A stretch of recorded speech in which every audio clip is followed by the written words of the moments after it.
Hello YouTube and welcome to Prime Productions. I'm here to help enhance your tabletop gaming experience.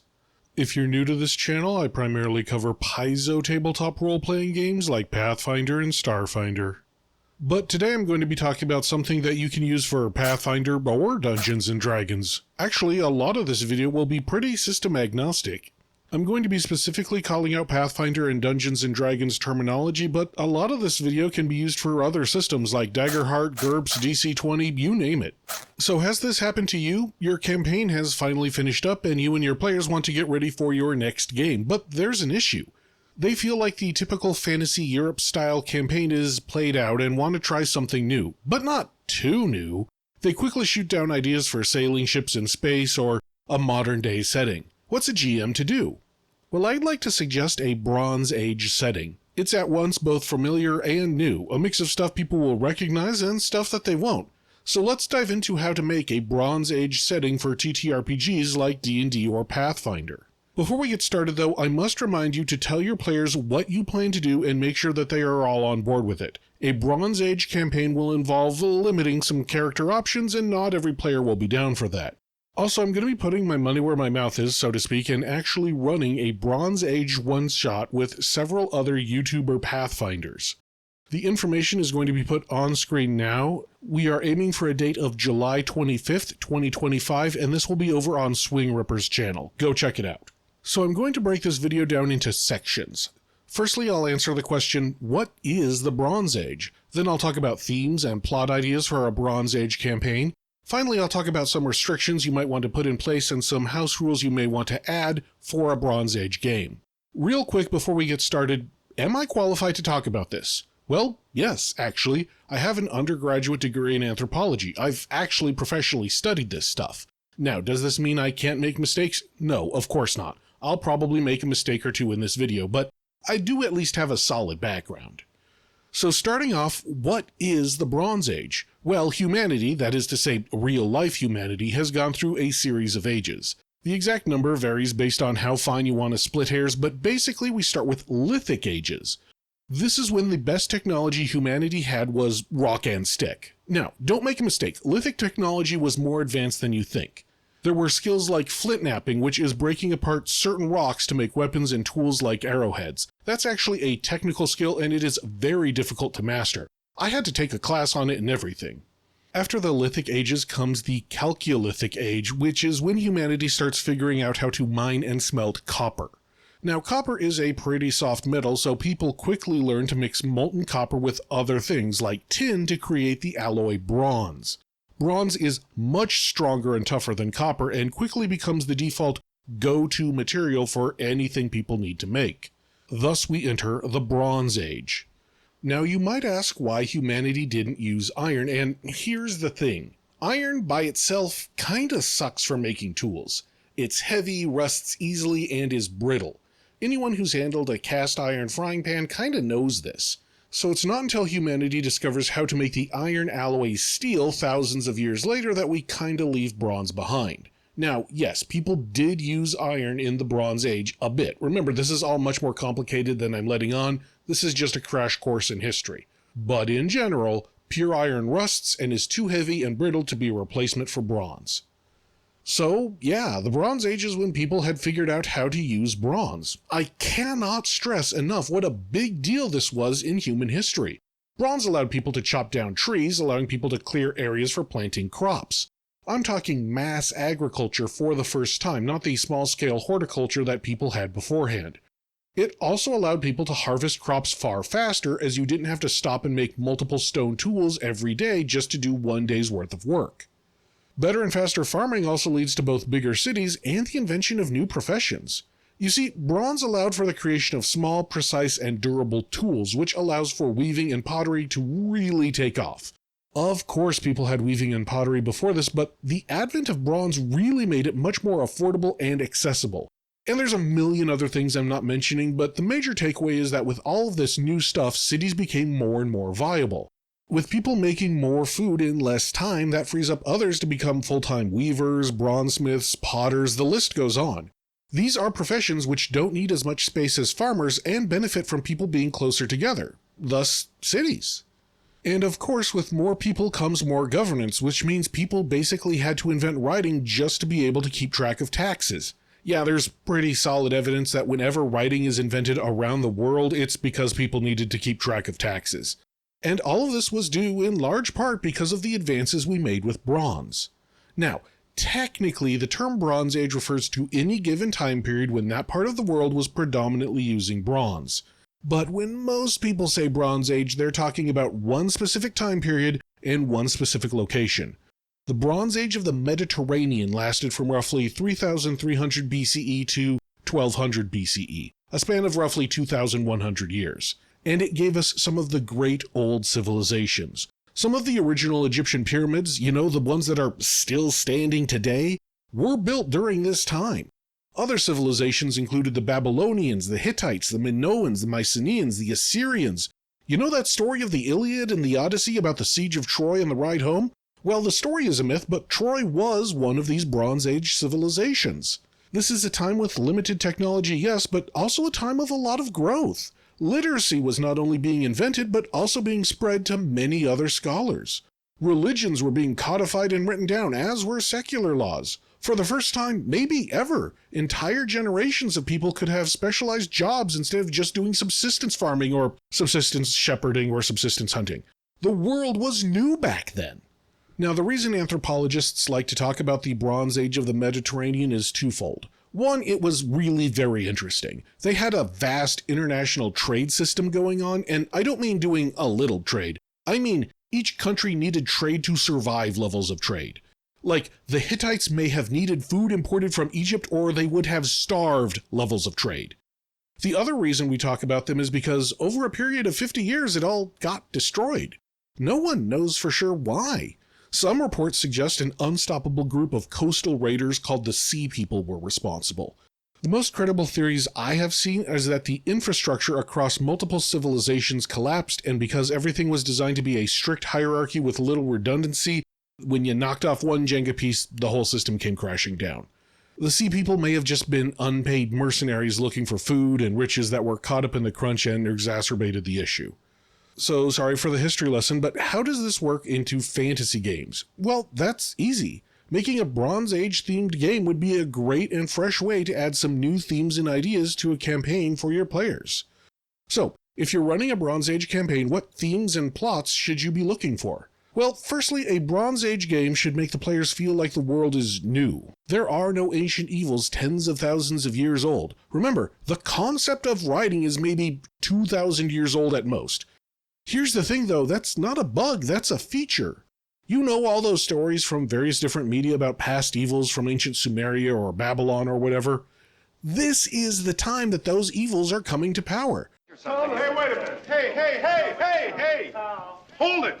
Now, we're actually going to go before a federal judge and say that some moldy Babylonian god is going to drop in on Central Park West and start tearing up the city. Sumerian, not Babylonian. Yeah, big difference. There are so many stories you could tell of evil cults to dark gods rising to power, and your heroes are the only ones who can seal them away. Also, it might be fun for players to run into the problems regarding the limitations of the time. For example, paper hadn't been invented yet. The closest thing was papyrus, which was costly and time-consuming to make. Most people wrote on clay tablets, so a wizard's spellbook might look very different. And in case you're wondering, no, vellum, which is kinda sorta like writing on leather, also hadn't been invented yet. Secondly, the politics of the Bronze Age were a bit different, and that could be fun to look at. There weren't really Bronze Age countries as we know them, kinda sorta. Most places were city-states or city-sized countries. What we call the Bronze Age civilizations were basically just a collection of city-states that all spoke the same or a similar language. They might band together to fight off a greater outside threat, but in general, it wasn't a single king per civilization. Kinda, sorta. Egypt was more unified than what I'm talking about, and it kinda changes throughout history, but it's something to keep in the back of your mind. Thirdly, there's a chance to have a new godly pantheon with new themes. Think about it. If you're making your own world, what gods do you have? Remember, there shouldn't be gods to things that don't exist, so gods of like steel or clockwork shouldn't exist in your Bronze Age world. I suggest gods of things that would be super important to a Bronze Age campaign. A god of mining, particularly of tin, which remember is needed to make bronze, would probably be widely worshipped. Also remember, trade is super important too, as are textiles. And perhaps the most important would be a god to food and agriculture. On the other hand, remember there is no paper and papyrus is not easy to make, so libraries and gods of scholarship would probably be very niche or rare.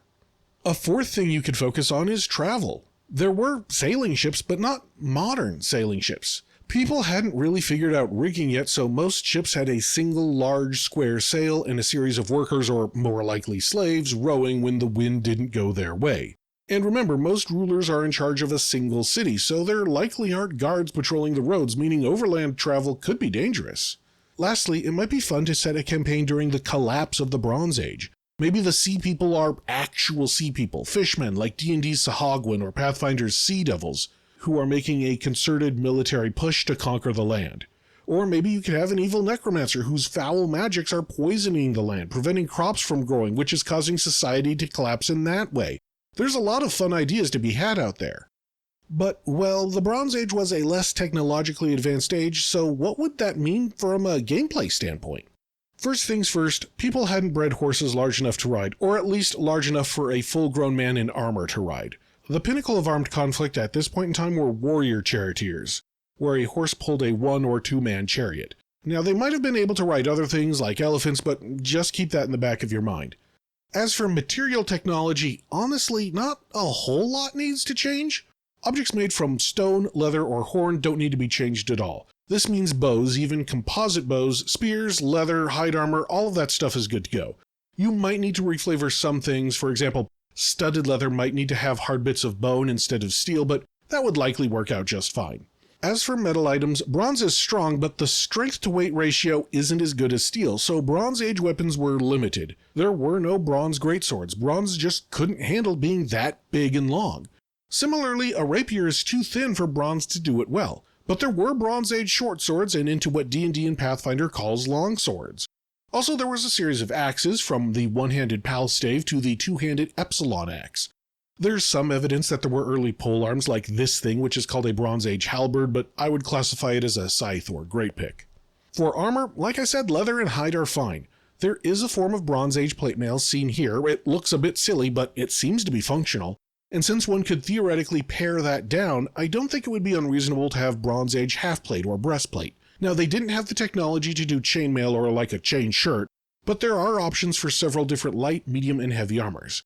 Actually, there's even more options if you count the fantasy setting, like Pathfinder has several wood armors.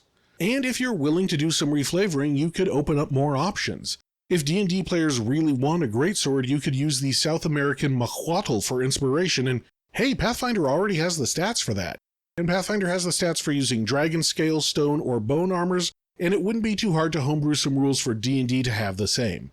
Really, the only items that are right out are crossbows and firearms. Now, firearms are obvious. Explosive powder just hadn't been invented or discovered yet. Similarly, the earliest record I could find for a crossbow being invented was after the Bronze Age collapsed, and the trigger and tension mechanisms for a crossbow all but require steel to function reliably. At least that's what my research showed. And so without crossbows or guns, that means classes that rely on such things are pretty much out. That means Matt Mercer's D&D Gunslinger subclass or the Pathfinder Gunslinger is not going to happen. As for other character limitations, well, remember there's no real clockwork, so D&D's Artificer or Pathfinder's Inventor are also probably not appropriate, or any other similar classes from other systems. I mean, you might be able to heavily reflavor stuff to get it to work, but that's something you'd have to work out with your GM. As for other classes, though, I think most of them would be fine. Some specific classes might need to be reimagined. Monks would probably have to be a Western-inspired wrestler, which probably existed in the Bronze Age. I mean, after all, one of the earliest stories, the one of Gilgamesh, has him running around and killing a monstrous Super Bowl with his bare hands. So not the wuxia-inspired style of a monk, but the mechanics would be the same. Something else to consider are creatures. Construct ancestries like D&D's Warforged or Pathfinder's automatons may not be entirely appropriate. I mean, they are animated, at least in part by magic, so it's questionable if they would work, but they seem out of place. But for sure what does not fit are clockwork entities like D&D's Bronze Scout and Pathfinder's Clockwork Soldier. One last homebrew thing to consider are various different materials, things like silver, cold iron, adamantine, and the like. Honestly, adamantine is so phenomenally rare in both D&D and Pathfinder that you can keep it as is. Very few people are getting their hands on it, so it wouldn't really change society as a whole, I think. High-level players might even find an adamantine greatsword, which would likely be the only one of its kind as it's the only metal with the right strength-to-weight ratio. As for silver, well, silver existed in the Bronze Age, so that would likely be fine. Pathfinder does have the pretty important cold iron, but honestly, it's an easy fix. Just replace cold iron with some ritual that you have to perform while bronze is being smelted in order to make it strong against demons and fae. The expensive ritual increases the cost of the so-called ritual bronze at the same rate that cold iron would. Boom, done.